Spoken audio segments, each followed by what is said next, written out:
그들이 겟셋마네라 하는 곳에 이르매 예수께서 제자들에게 이르시되 내가 기도할 동안에 너희는 여기 앉아 있으라 하시고 베드로와 야고보와 요한을 데리고 가실새 심히 놀라시며 슬퍼하사 말씀하시되 내 마음이 심히 고민하여 죽게 되었으니 너희는 여기 머물러 깨어 있으라 하시고 조금 나아가사 땅에 엎드려 될 수 있는 대로 이 때가 자기에게서 지나가기를 구하여 이르시되 아빠 아버지여 아버지께서는 모든 것이 가능하오니 이 잔을 내게서 옮기시옵소서.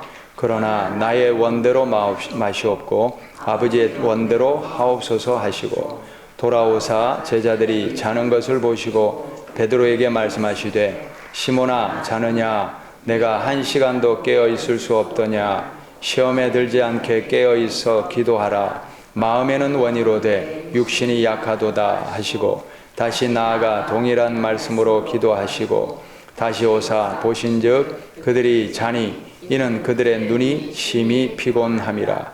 그들이 예수께 무엇으로 대답할 줄을 알지 못하더라.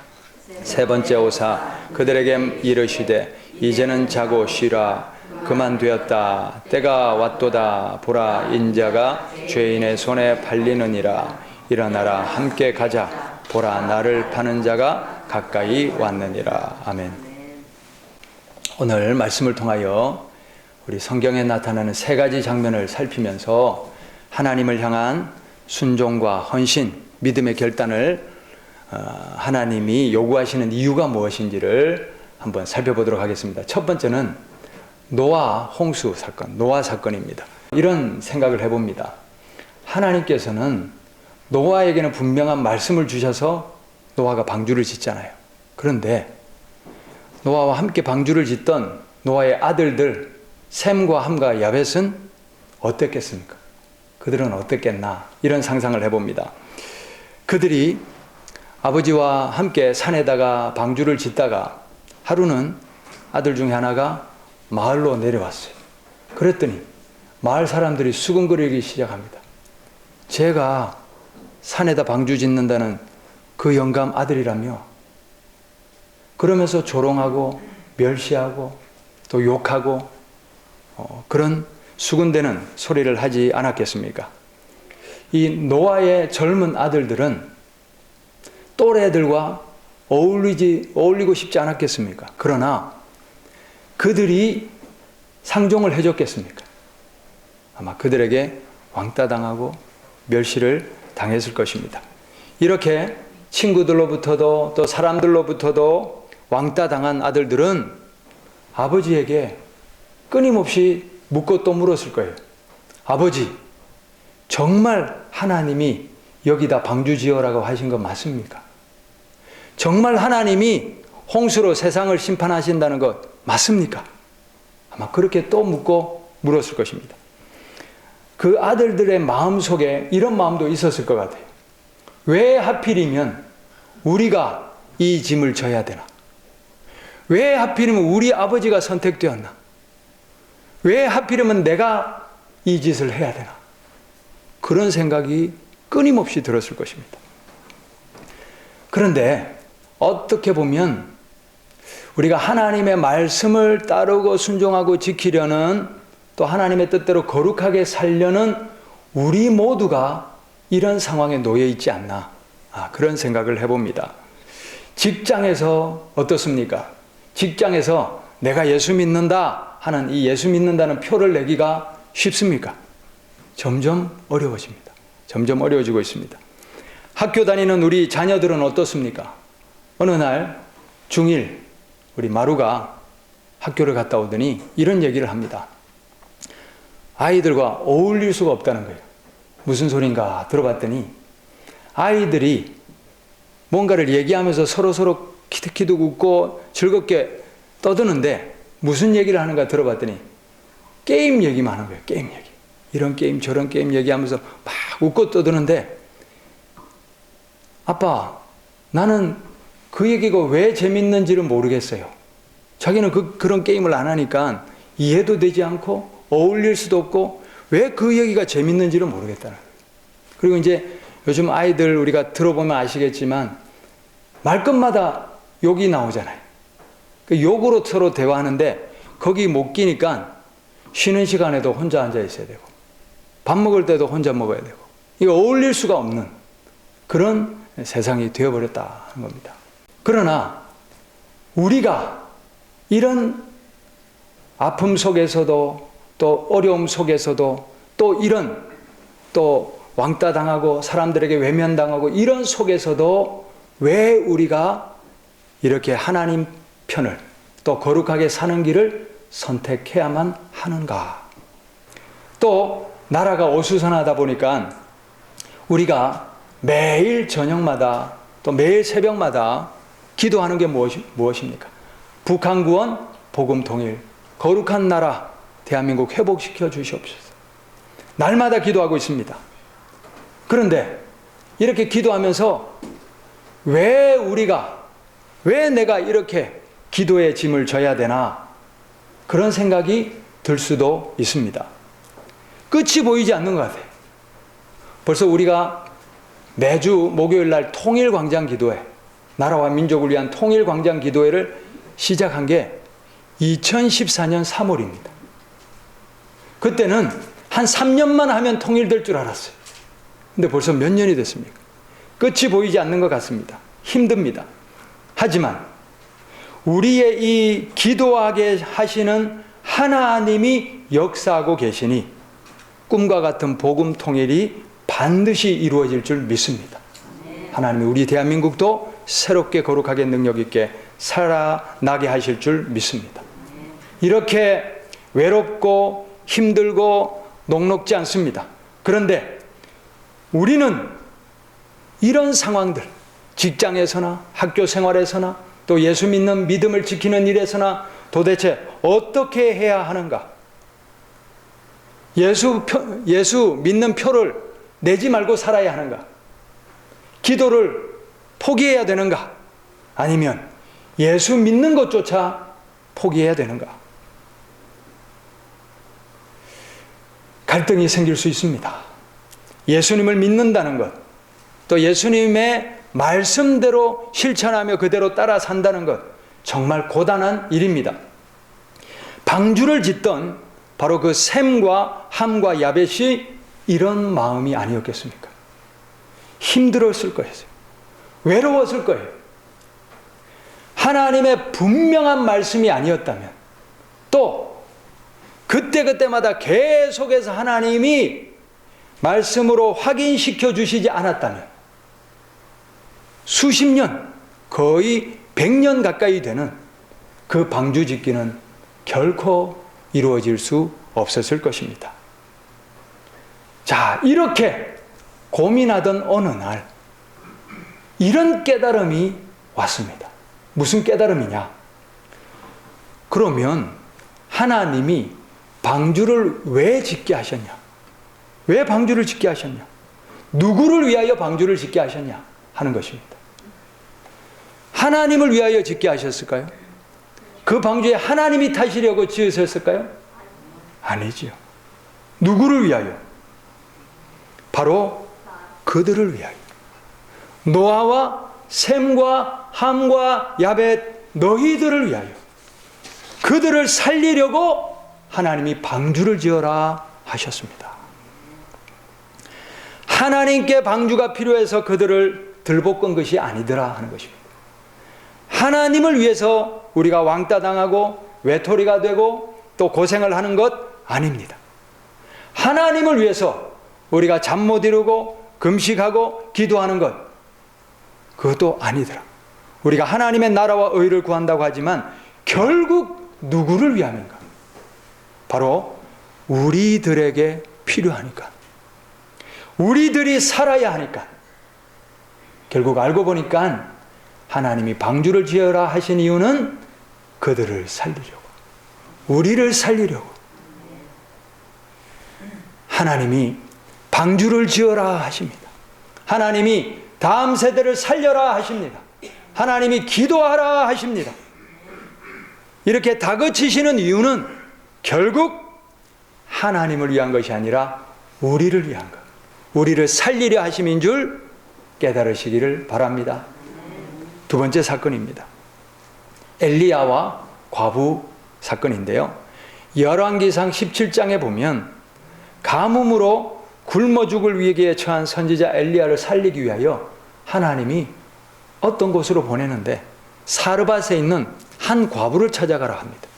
그런데 하나님이 굶어 죽을 이 선지자를 살리시려면 부잣집에 보내야 되잖아요. 양식이 많은 집에 보내야 되잖아요. 그런데 그 과부 형편이 어떻습니까? 이제 한 움큼 마지막 남은 이 가루로 아들과 함께 빵 한 조각 구워 먹고 이제 살 길이 없으니 죽어야 되겠다. 그러면 그 가루 한 움큼이 그동안 푸짐하게 마음껏 먹고 남은 한 움큼일까요? 아끼고 마지막 남은 것일까요? 아껴서 정말 생명줄과 같은 이 가루 한 움큼입니다. 그런데 선지자가 나타나가지고는 뭐라고 하냐면 나에게 물 좀 주시오. 그래서 물 가지러 가는 그 뒤에다 대고 뭐라고 하냐면 가서 나를 위하여 떡 한 조각, 빵 한 조각 구워 주십시오. 구워달라. 그런 얘기합니다. 왜냐하면 여기 오는 동안 얼마나 배가 고프겠습니까? 얼마나 굶었겠습니까? 그러니 빵 한 조각 구워달라고 합니다. 그런데 이 속을 알기는 하는지, 그래서 이제 이 과부가 얘기하죠. 가루 한 움큼 내 아들과 함께 마지막 양식으로 해먹고 죽으려고 합니다. 그래도 달라시면 드리겠습니다. 그때 엘리야가 이런 말씀을 하셔요. 하나님께 받은 말씀을 주시는데 뭐냐면 하나님이 말씀하시기를 그 한 조각의 빵을 가지고 오라. 그러면 통에 가루가 떨어지지 않고 병에 기름이 비가 다시 올 때까지 마르지 아니하리라. 그 말씀을 들은 이 과부가 말씀을 믿었어요. 갔어요. 빵 한 조각을 구워서 갖고 왔어요.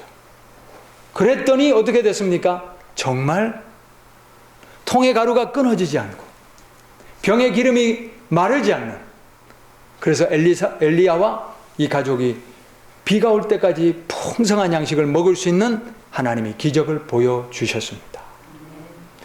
이 가난한 과부에게 하나님이 엘리야를 보내주신 이유가 무엇입니까? 엘리야를 살리려고? 그것도 되지만 결국 누구를 살리기 위함입니까? 바로 그들을 살리기 위함인 줄 믿습니다.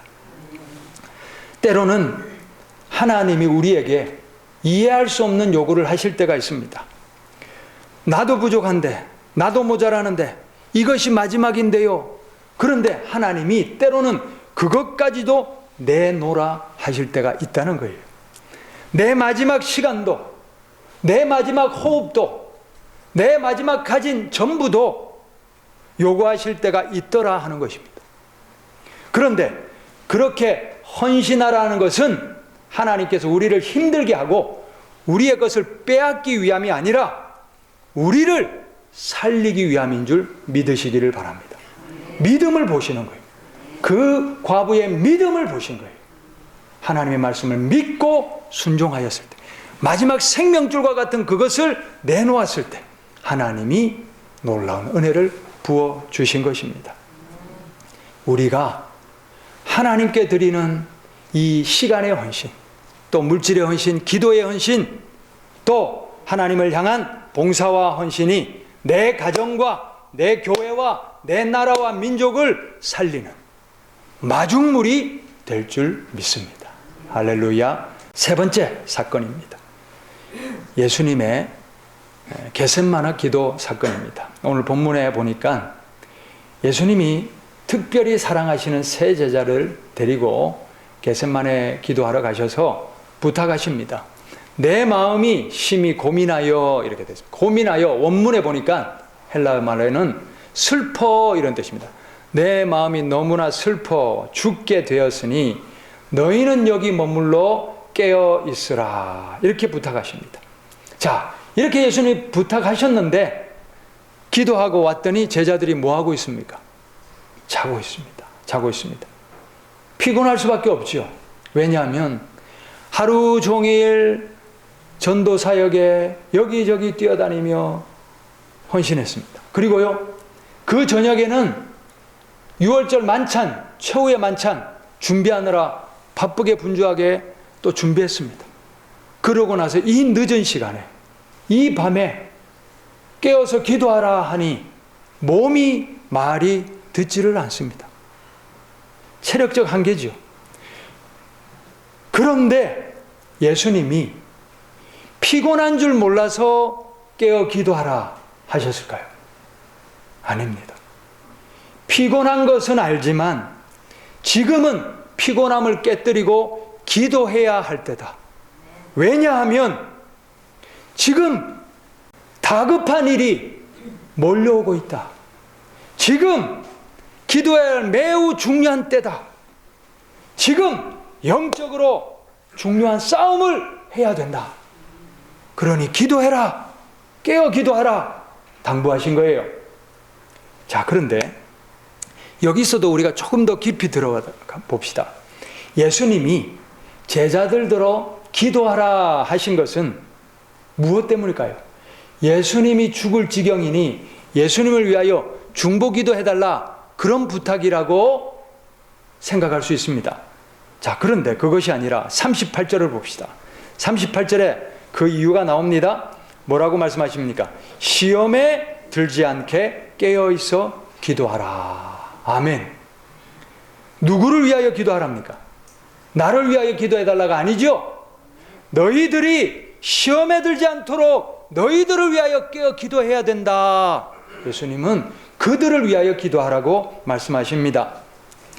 왜냐하면 예수님이 이제 십자가 지시는 이 일로 인하여 제자들이 시험을 받을 위기에 있다는 것을 예수님이 보셨기 때문입니다. 예수님이 경고하신 대로 제자들은 예수님이 십자가를 지심으로 인하여 시험을 받았어요. 시험에 들어버렸어요. 무슨 말씀이냐면 이들이 예수님을 그토록 따라다닌 이유가 무엇입니까? 메시아로 기대했습니다. 어떤 메시아입니까? 이스라엘을 해방시켜줄 정치적 메시아로 예수님을 그동안 따라다녔는데 예수님의 가는 길과 그들이 기대하는 것이 다른 거예요. 예수님은 이스라엘 왕이 될 생각은 안 하시고 그동안 몇 번이나 예고하신 대로 십자가 달리시려고 죽음의 길을 가는 것을 본 거예요. 그러자 가룟 유다는 어떻게 했습니까? 예수님을 팔아 넘겨버렸잖아요. 베드로는요, 예수님이 신문당하실 때 그 자리에 함께 있다가 나 예수님 모른다고 3번이나 예수님을 부인해버렸잖아요. 나머지 제자들은요, 예수님 십자가 달아놓고 그들도 상할까봐 다 도망가서 숨어버렸습니다. 결국 그들이 기대하는 것과 예수님이 가시는 길이 달랐기에 시험에 들어서 예수님을 버려버린 것입니다. 예수님이 이것을 내다보시고는 제자들에게 말씀하신 겁니다. 시험에 들지 않도록 너희들은 깨어 기도하라. 우리가 기도하는 목적이 무엇입니까? 우리가 금식하며 철야하며 기도하는 목적이 무엇입니까? 북한 구원, 복음 통일, 거룩한 대한민국 회복시켜 주십시오. 하나님의 나라와 의를 구하여 기도합니다. 그런데 결국 그 길이 우리가 살 길입니다. 그 길이 우리 자녀들이 살 길입니다. 우리 나라가 살 길이기에 우리를 살리려고 하나님이 기도하라 하시는 것입니다. 또 우리가 남편과 아내를 위하여 또 자녀들을 위하여 간절히 기도하죠. 그런데 기도하다 보면 그들도 살지만 결국 어떻습니까? 내가 살더라. 기도하다가 내 영이 살고, 기도하다가 내가 시험에 이기고, 기도하다가 내가 성령님과 더욱 친밀해지더라 하는 것입니다. 결국 나를 살리려고 기도거리를 주시는 줄 믿습니다. 예수님이 제자들에게 기도하라 하신 것은 예수님을 도우라는 뜻도 있지만 더 궁극적으로는 그들 영혼을 위하여, 그들이 시험에 들지 않도록, 그들이 구원받고 살아야 되기에 깨어 기도하라 하신 것입니다. 우리가 기도할 때에 우리가 기도하는 그것이 응답되어 문제 해결 받는 것, 그것은 놀라운 기적이고 변화입니다. 그런데 무엇보다도 기도하면서 내가 성령님과 더 친밀해지는 것, 기도하면서 죄악이 멀어지는 것, 기도하면서 거룩한 습관이 쌓이고, 기도하면서 내 삶에 성령의 능력과 열매들이 나타나는 것, 이것이 바로 가장 큰 변화요 은혜인 줄 믿습니다. 피곤한 줄 압니다. 시간이 부족하고 또 일이 많다는 것도 압니다. 그러나 지금은 이 모든 것을 극복하고 우리 모두가 기도해야 될 때입니다. 왜냐하면 지금 다급한 일들이 몰려오고 있기 때문입니다. 다급한 일들이 우리의 삶에, 우리의 가정에, 나라 민족에 몰려오고 있기 때문입니다. 이 땅의 교회들에게 다급한 일들이 지금 몰려오고 있기 때문입니다.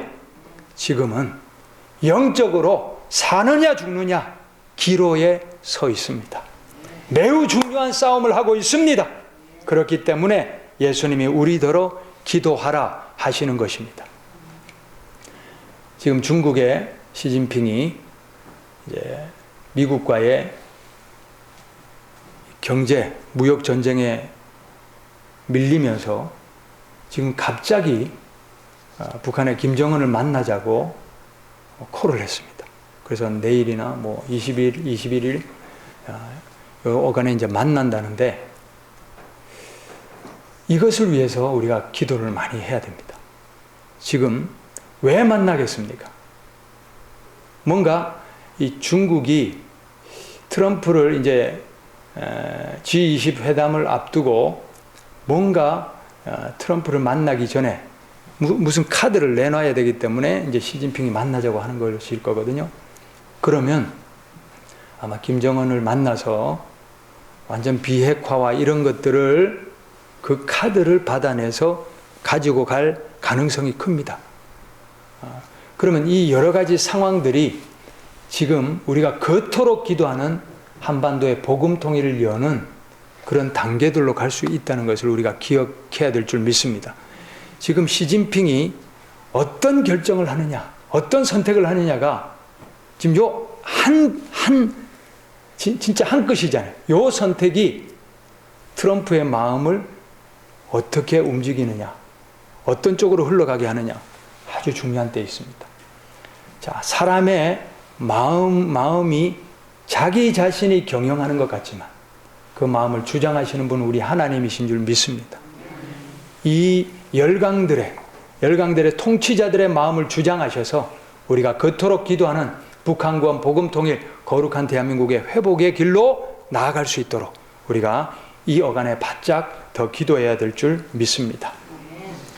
기도는 해야 하는 줄 안다고 해지는 것이 아니더라. 기도는 영적인 일입니다. 영적 싸움에서 이겨야 기도의 자리에 나갈 수가 있습니다. 그리고 기도에 무릎을 꿇고 하나님 앞에 기도하게 됩니다. 문제를 만나서 기도해야 한다는 것은 다 압니다. 그러나 막상 진심으로 하나님 앞에 기도하는 사람들은 드물더라 하는 것입니다. 왜 그렇습니까? 시간이 없어서 기도 못하는 것이 아니라 영이 죽어 있기 때문에 기도가 안 되는 것입니다. 영이 살아야 합니다.